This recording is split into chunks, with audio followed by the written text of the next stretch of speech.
Welcome to A Slob Comes Clean, the podcast. I am Dana K. White.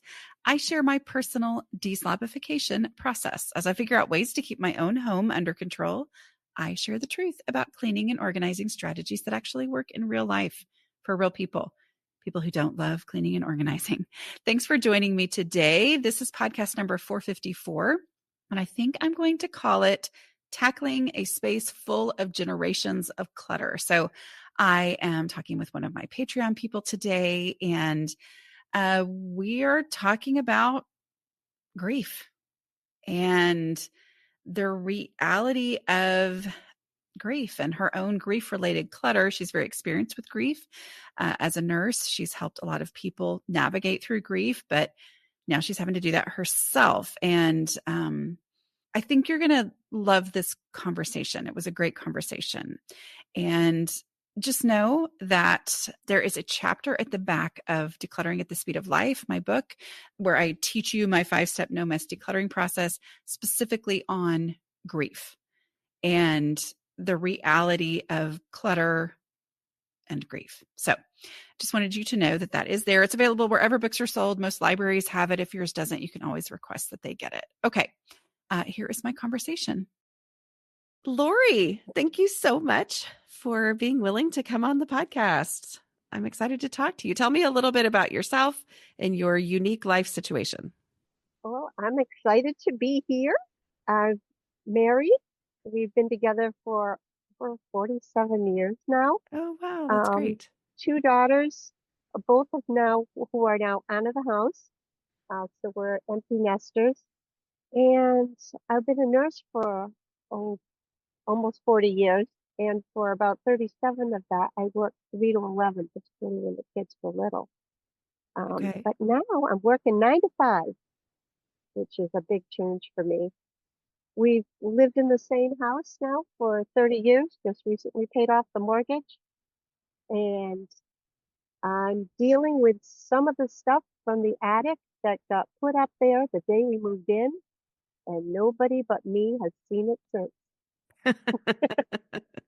Yeah, I can understand that. So, okay, well, let's talk about that. So you said you've had a schedule change, right? Yeah, for 37 years I've worked 3 to 11, and I used to joke that before I went to work, I cooked and I cleaned, and when I came home, everything I cleaned was dirty, and everything I cooked was gone. So. Oh, so do you like the 9 to 5 better? Oh yeah, particularly now with the kids are gone, 3 to 11, we were all I was too lonesome and my husband was too lonesome because he was the basic carer for the kids, the getting the homework done and baths and driving here and driving there. Made the person for that for decades. Yeah. So you had the opposite schedules of each other. Yeah. Yeah. I lived in Okay. fear that my kids were going to tell everybody that we were separated because for a long periods of time they would never see us together. Oh, wow. Yeah. No, that could be a big challenge, but y'all made it work. So Yeah. that's good. Okay. Well, let's talk about some things that are working well for you. Definitely the 5-minute pickup. I've worked that 5 minutes into making my morning coffee. So as I'm waiting for, because we do old fashioned coffee, and so while I'm waiting for that to do its thing, that's the perfect time for me to usually do a dish or two and clean up the kitchen while I'm waiting. How much do you find that you're able to do in that period of time? The kitchen, well, now that there's just the 2 of us, the kitchen's completely cleaned and the dishwasher is emptied. That's great. Walk away beautiful as far as I'm concerned. Well, yeah. And that tying of 2 things together is such a natural reminder, because I find that for myself, like I'm never going to forget to drink my coffee in the morning. Like same here. Right? Yeah. Like I feel like it's so funny to me. Not funny. It's probably also like some weird thing too, but like with your phone, I'm like, I have always been one to lose all sorts of things, but I basically never lose my phone, I mean, because you're so like driven to make sure you know where that is, because that's your connection to the world or whatever. Okay. Well, I love that you've done that. What's something else that's working well for you? Well, just today, in preparation for this, I had a spare 15 minutes and I just went upstairs and always look, went to, grabbed a box in the attic as I was taking out the Christmas decorations and a box that I just assumed was my father's HO train set. I decided to open it up and lo and behold, I found three unfinished Christmas projects. Really? What were they?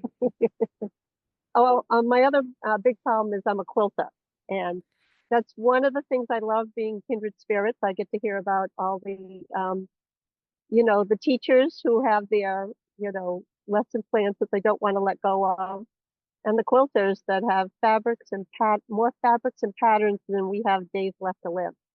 Yeah. Yeah.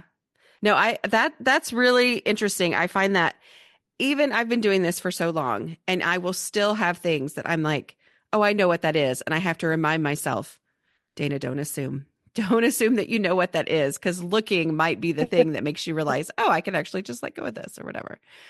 That's great. So tell me something that you want to discuss today. Well, I mean, I was listening to your book, A Slob Comes Clean, as I was driving, and I pretty much almost drove off the road when you talked about clutter and grief and the Okay. connection.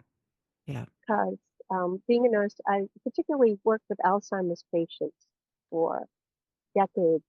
And so and being a quilter also, I know lots of older people and some actually lady I worked with decades ago. I walked into her house as a teenager and oh my God, it was a hoarding situation, but all with priceless antiques all around her. And, and then coming to know her, that she had a lot of traumatic grief in her life. Right. And and now that I'm getting older, I see that more in myself now. Now, as I've gotten older and more people in my life have passed away and are no longer with us, that's the stuff I'm having the hardest time letting go with. I had no problem. In fact, with your help, with your 5-step process, we just put in all new floors on our first floor. And doing that, we were able to get rid of tons of stuff. Oh, I Like, love oh, it. this is just garbage. This is stuff. And by the time we had the floors completely done, the living room and dining room kitchen was just the way we wanted it. And we're so happy, we're so happy with that. But the situation is still the attic, you know. And like I said, I'm a quilter, so I have lots of projects that Yeah. lots of quilts and lots of things I started to make for people or bought the fabric with this quilt and this person in mind. And for me, my personal base is just not that person not being there and not getting the things to the people uh, before they go. Okay. Yeah. So we're talking about both the grief of the person that it Mm-hmm. makes you that you've attached this item to in your Mm. mind, but also the identity clutter Yep. of you as a Right. quilter and not getting it done in time to be what it Right. Yeah. envisioned. Okay. That's a But yeah, lot. to be the vision. And not to mention, yeah, and that's the heaviest emotion part for me. And not to mention my father's HO trains, pictures. Oh my goodness, on both sides of I and my husband's family, everybody loved photography. I have tintypes. Yeah. I have Well, I have pictures back to the 1850s. let's start with just Mm, the quilting projects. Okay? sure. Let's talk about that specifically because that's what we talked about first.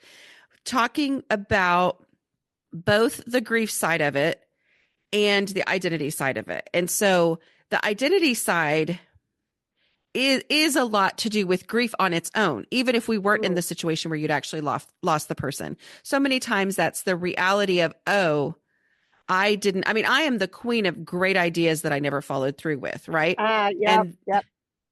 And then, Yeah. and I had such a vision, right, of how it was going to Hmm. go and how appreciative people were going to be and the meaningfulness of it. So that's its own grief of acknowledging I didn't do that in Right. time or I missed this opportunity. But then we're also talking about the actual, I don't want to call it traditional grief, but our traditional understanding of grief in Right. actually losing a person. So since I am not a mental health professional, which I always try to make sure I tell people, which right? But let's talk about it from the clutter aspect. Okay. So are these items things that are making it harder for you to function in your home? No, because they're in the attic and, they're not in the way. I don't have to step over them or, you know, Okay. yeah. But So, what about you've brought up the attic multiple times today yeah. already. So physically, they're not in your way, which is great, right? You have room for it. It seems like it's something that's weighing on you. Is that correct? Yes. Yeah. Okay. Yeah. Because at some point, the attic will have to be dealt with. Mhm. Yeah. Yeah. Yeah. Yeah. And so, I mean, We live in a three-story house and the attic's on the third story. So, yeah. okay. Yeah, one way or another, somehow, some way, somebody's going to have to deal with that attic, right? So it feels like that is part of the issue. Are these things, these quilts that never got finished, is there a desire to actually finish them? One I did manage to get out, done and out. And by the way, I want to compliment you. You said something a couple of weeks ago that I just thought was pure genius, especially for us quilters. And that was finishing a project is decluttering. Right, right. So I was actually able to complete. I last year I found a Christmas quilt and I was able to give that to another person that I knew they would understand Yeah. where I was going with this quilt. Are these ones that were started and not finished in time? What stage are they generally at? Oh, anything from quilt top to be quilted to fabric was bought but not gone anywhere. Done Okay. anything. The ones that are quilted but not put into I forget the terms. I don't know the terms, but Sandwich, yeah, yeah, yeah. yeah, okay, that are like partially there. Do you do the actual quilting yourself or do you send that Yes, off to be done? You do it I yourself. do it. Okay. Yeah. Okay. So those items that are close to being finished, would they be things that once they were finished, you would feel able to let them go to someone else or use them in a different way? Yes. Well, I'm finding my traditionally I would create it and then, want to find it a good home. But I'm getting better, I think, because of the process of letting go of so many things. Of the other brilliant saying, I forgot which of the who said it, but you don't have to find it a good home. It's not a cat. Yeah, that's Yeah, something that Cass has said. Yeah. yeah. I think that's brilliant too because that was my piles that were downstairs in the living room, whereas usually things where I was intending to take it to their good home and it never got to their good home or whatever. And I So feel a so lot of that upstairs in the attic too, that the good home I intended them to go to doesn't exist anymore. right. But you're a different person Mm, now than you were the last time you thought about finishing these things and getting them to someone, right? Like yeah, you just said you've learned something. What you're talking about is for those who aren't aware, like in the Take Your House Back course, right? I know Cass during one of the all day declutters made this statement of like you don't have to rehome this item, it's not a cat, right? Like you don't have to yeah, find the yeah. very best place for it to live, which is a great thing that I know impacted so many people's mindset on this.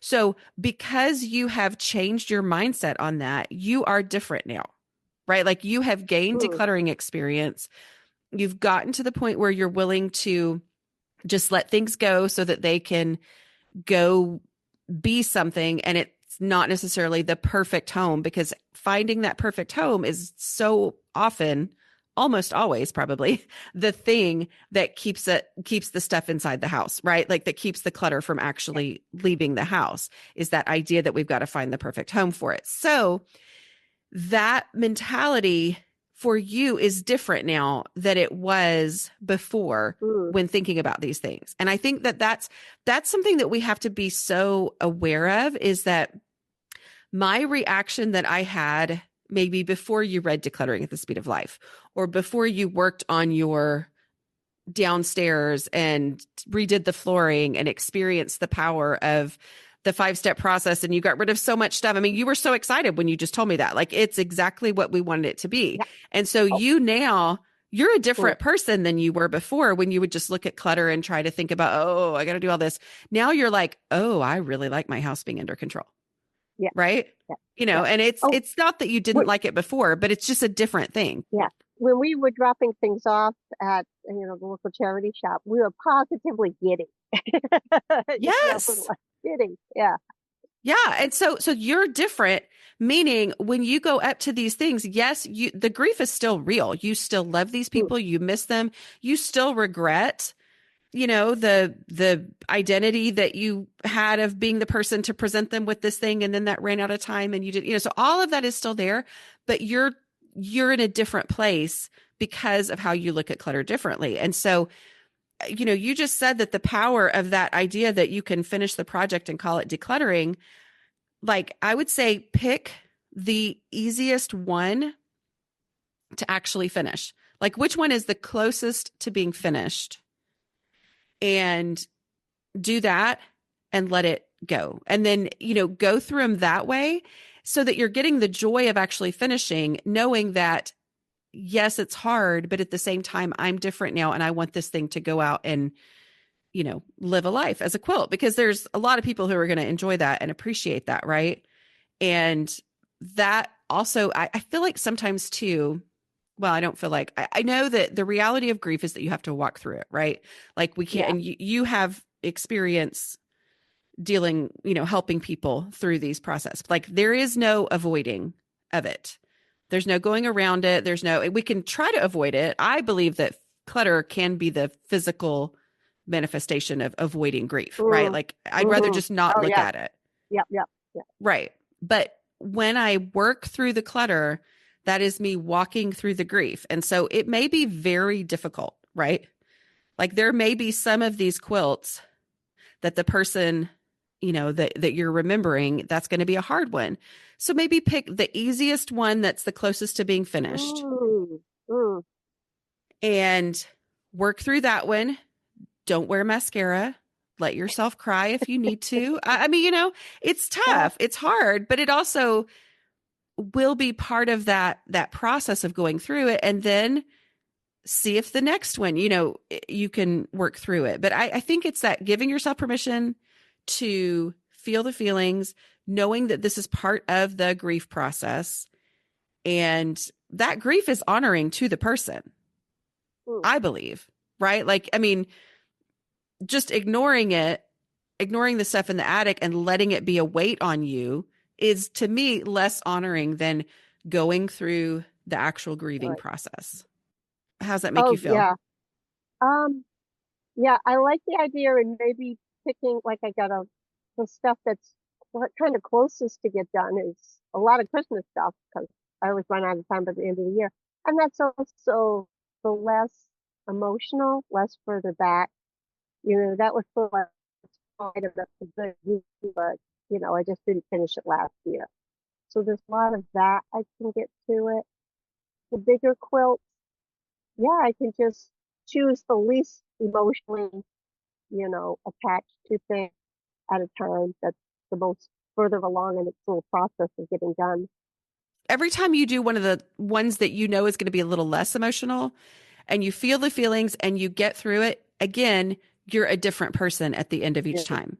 yeah, You have experience now going through this that you didn't have before. It doesn't mean that it's not going to be really hard to go through the next one, but you're different because of that experience. What's something else you want to talk about? I'm sorry. I know we kind of went heavy there from the beginning. Yeah. Well, I signed up for grief, so there you go. Um, yeah, and like I said, I got pictures. And I was pecked as a collector as a child. I used to love to go to yard sales at 12 years old and pick up antiques. When we were first setting up our first apartment, I and my friends in this area, we used to have big garbage day where it was free to put out anything. And we would go around with a truck and we furnished at least 3 apartments that way. Oh, I love it. Um, yeah, but I got a lot of that upstairs where it's like, oh my goodness.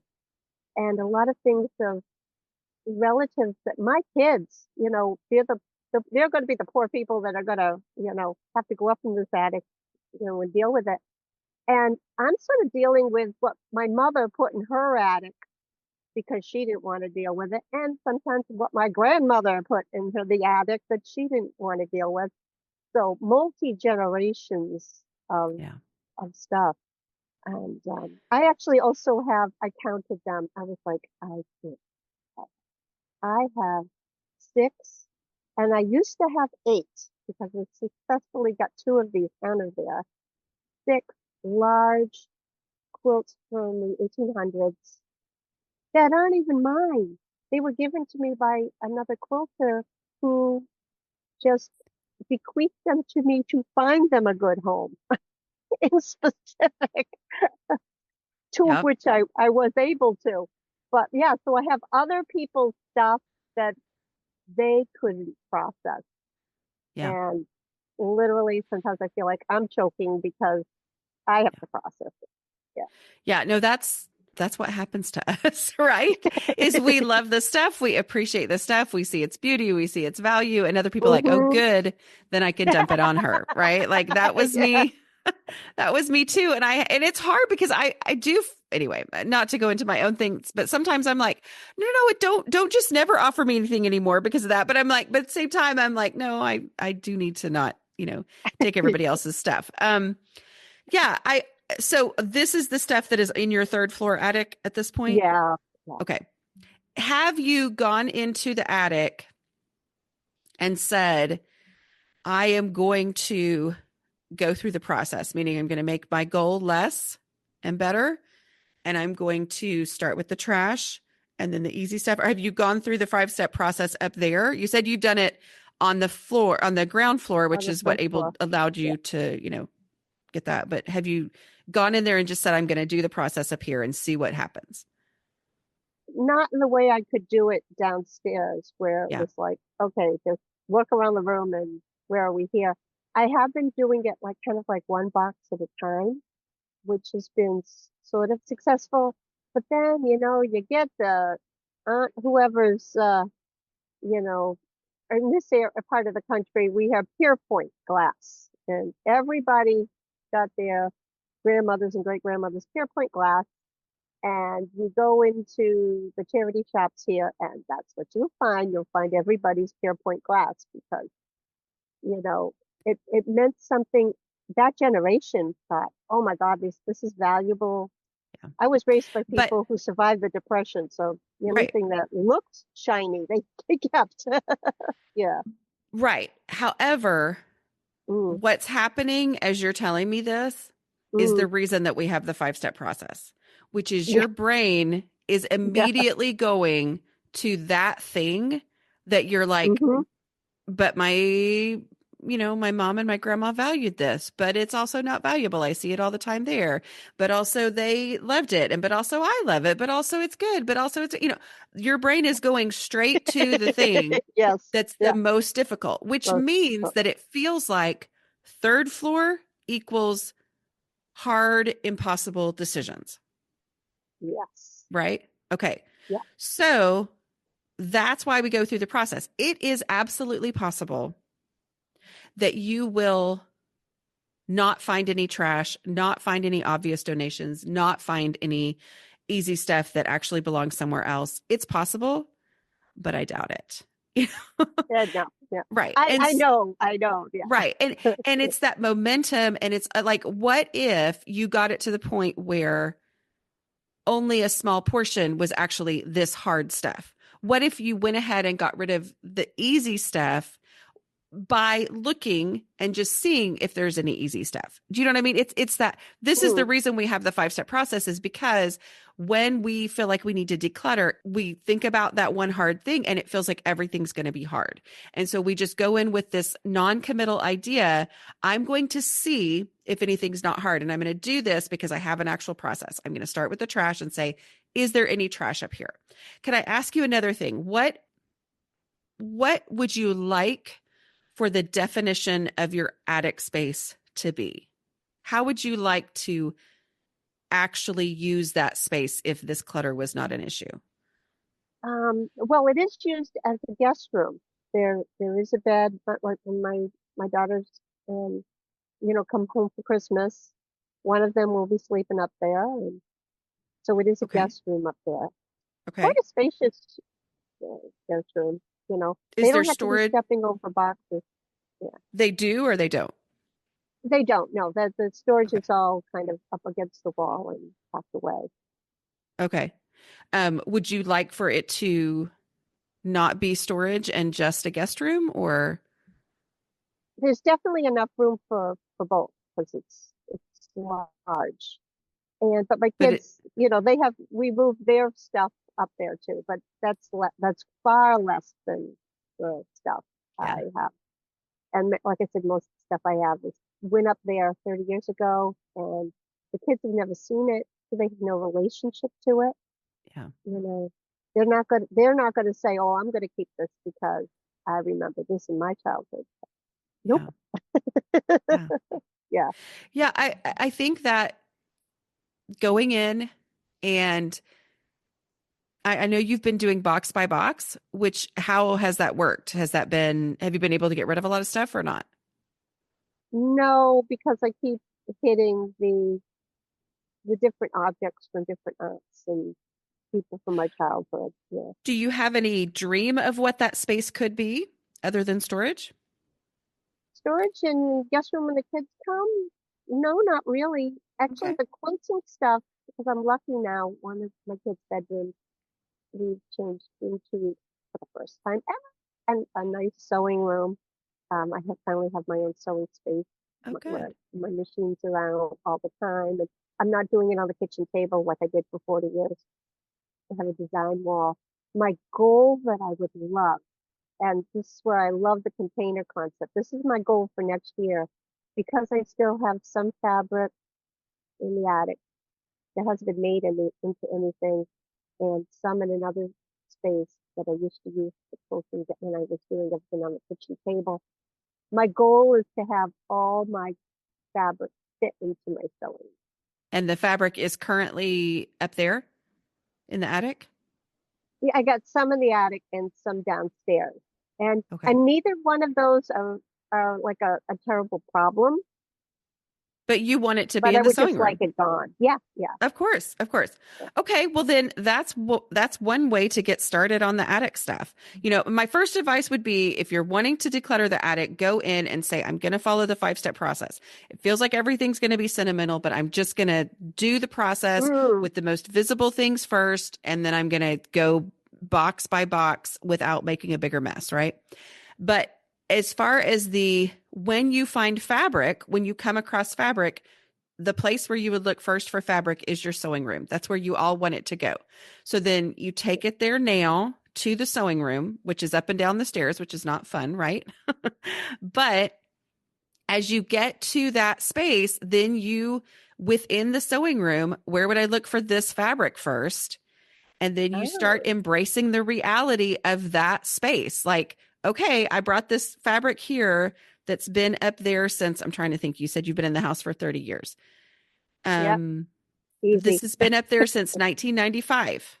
Okay. Yeah, And so I'm going to go put it in the place where I would look for fabric first, because that's my goal, is that all fabric be in this room, which is a perfect goal. I'm going to put it in there.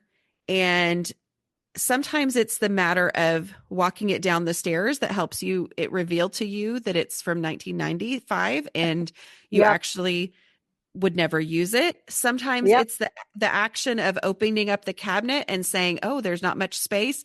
And you think, "Okay, wait, of course I'm not going to get rid of something Yeah. else for this thing that I would never." But that action of doing that is the thing that's going to reveal what deserves space, because you just said the container concept works, and it's the perfect thing for your sewing room, with the sewing room being the primary function is to actually do the sewing in there. So I can't just shove fabric in there. It's got to have Right. actual Right. places to go, and then let those things decide.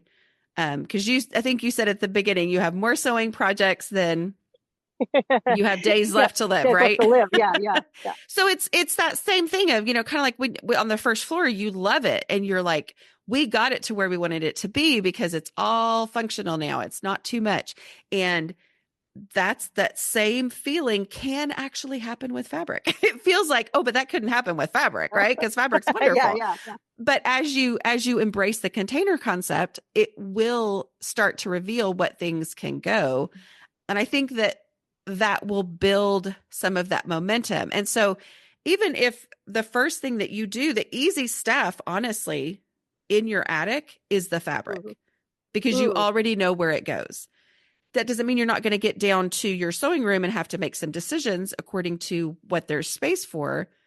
But even if you just said, today, I'm going to first look for trash, and then I'm going to work on getting fabric into my fabric room and taking it there, because that's the place Mm. where that's its Mm. container. It's the place where I'm going to look for it first.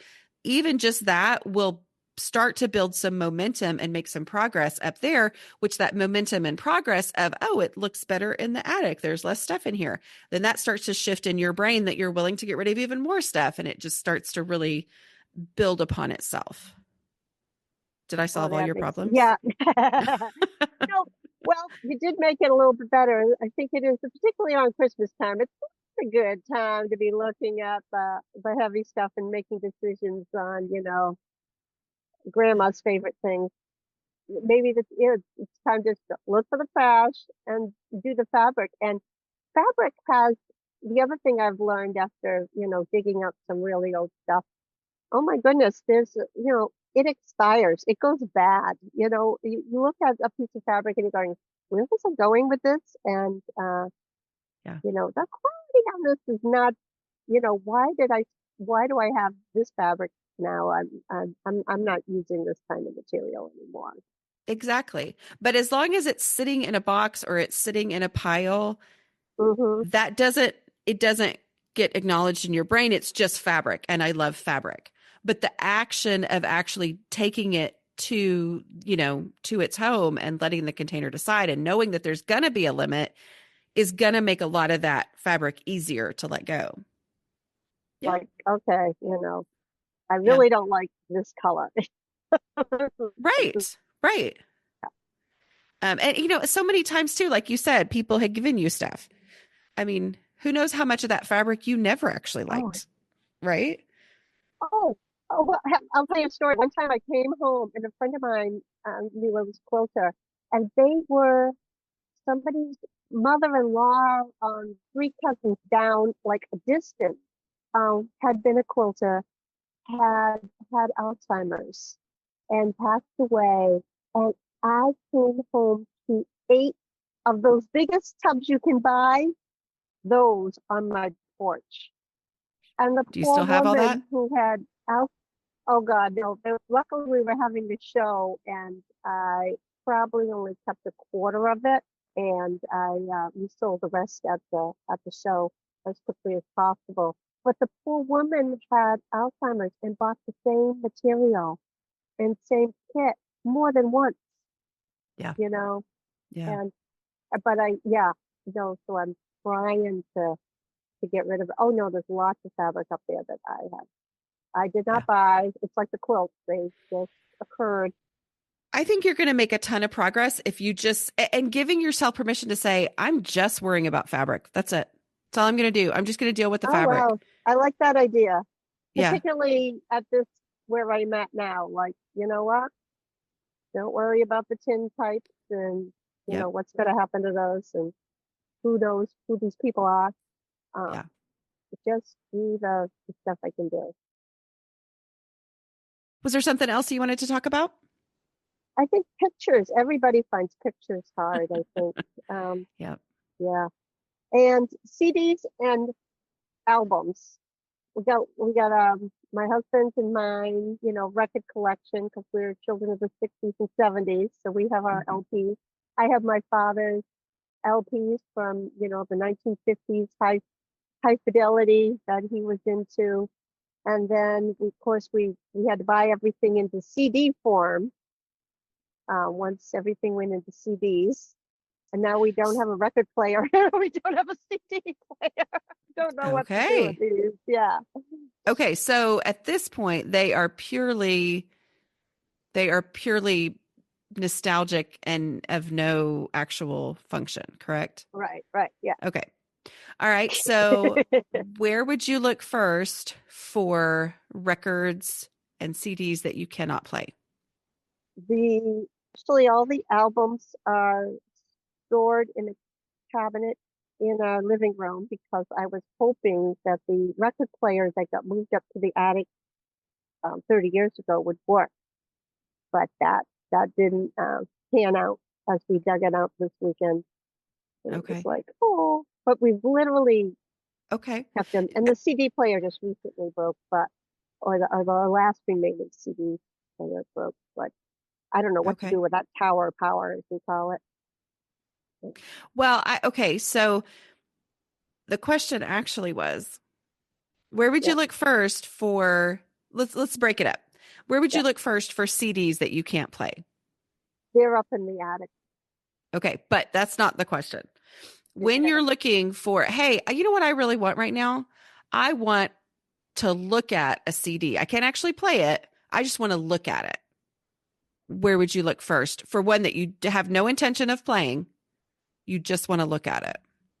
It's in the attic. Okay, so you enjoy just looking at them? No. Okay. So I have stolen the words and the notes from them on occasion. Yeah. Okay. So the reality is you can get a new CD player and you can get a record player. I got my husband, Mm, no, we're not talking about buying new stuff here, but that my husband loves yeah. his record collection, right? Like that's very Right. important to him. Yeah. I got him a record player that plays onto a Bluetooth speaker. So he loves that thing. And we have a record container, and that is the limit to how many records he can keep, albums, I guess, or whatever they're vinyl, blah, blah, Yeah. blah. Yeah. Yeah. Anyway, I know I'm not saying it correctly for the people who are actually connoisseurs of this thing, so I get it. But that is the thing. So because the reality is, you said you do go look for the words printed. Mm, mhm. Okay. Yep. If that's what you want to keep, okay. Can you get rid of just the CDs? Is there a small thing that you can put, are you willing to go buy a new CD player or a new record player? Because if not, then we're talking about something completely different, right? Right. Like if Right. you want to play the records, then there needs to be something to play them on. And then that determines where this is going to go. And you said you have a space there. So are there more records in the attic? No, no, all the records All the are records are there. yeah. Okay. And it's not taking up space for anything else. No, Okay. And is it important enough to you to actually go get something to where you'll be able to play them? I think so. It would be nice. I think that then we're going to find out that half of them are junk and no longer function, but or is a Yeah. warped beyond belief after not being played for so long. But yeah, ooh, you just gave me an idea. Our library, you can take out it. They have the library of things. Mm-hmm. I bet you I can take out a record player from there. Now that I think Yeah. about it, and see which of these records, you know, no longer And that functioning. sounds And fun. yeah, I mean, that sounds like a fun evening activity for y'all to do together now that you're both working 9 to 5 and you're actually both home in the evening, you know? So, but it is though. I mean, like that's a fun thing to do and would probably make a lot of them very easy to get rid of, and you'd probably significantly reduce. So that's a Right, fantastic right, idea. And it could also help you know, is this something that we actually care enough about? Or is it something where I'm like, you know what, actually, let's let these things go, you know? right, Um, exactly. Yeah. because as long as it's just sitting there and you're like, but we like records, but we don't even have a record player and we never play them. But taking that action is the take it there now, right? It's going through Yeah, that yeah, process. yeah, Yeah. yeah. The CDs, you know, I'm sure there are people who know a lot more about that. But I would say it's a similar type thing. Like, is it worth it to you to see if this library of things also has a CD player? You know, like Mhm. which one of those things, like getting a CD player and checking out the CDs or getting a record player and checking out the records to see which ones work. Which of Right. those sounds more fun to you? Oh, definitely the records sound more fun Yeah. to me. But music's important to us, and I'm sure I Yeah. could rustle up a CD player from the library too to see. Okay, Yeah. Yeah. let's see if we can order one of these on Amazon because I really want to keep music in my life. Absolutely. I'm not a But Spotify person. and Yeah, so what happens is going through that process does it's kind of like my same advice that I give on when people are like, "Oh, but I don't know if I want to sell it or not." And I'm like, "Okay, go through the process on one thing. You know, yeah. bring the thing home. It's kind of a hassle, but that hassle helps reveal how important this actually is to me. You know, if you get to the library and you're like, "Oh, man, that looks hard to carry to my car." Well, that's a natural revelation about how you actually feel about this. Is it that important to you or not? But if you're Mm. excited enough to be like, okay, I'm going to lug this thing to my car. I don't know how big they are, but you know, I'm going to lug this thing to my car and you're excited about it, then you're going through that experience and now you have the experience. Kind of like we talked about before, like experience is so powerful in decluttering. That So yeah, that makes perfect sense. Yeah, I would library. go through that process and see what happens. Yeah. Is there anything else you wanted to talk about? No, I think we covered it all. You gave me a number of good starting points. Yeah. So tell me what you love about being a kindred spirit. I love hearing. That's why I think I was so willing to be a part of this, as I love hearing other people's stories. And I adore Yeah. hearing your stories because one, you're very, very funny. Oh, thank you. And um by hearing others' voices, somebody else say something that was like, oh, maybe that's why I do that. Because we can see ourselves better sometimes through other people. And it's like, Yes, oh, okay, I'm alone, not the strange person in the room that's I'm the only one doing this kind of thing. exactly.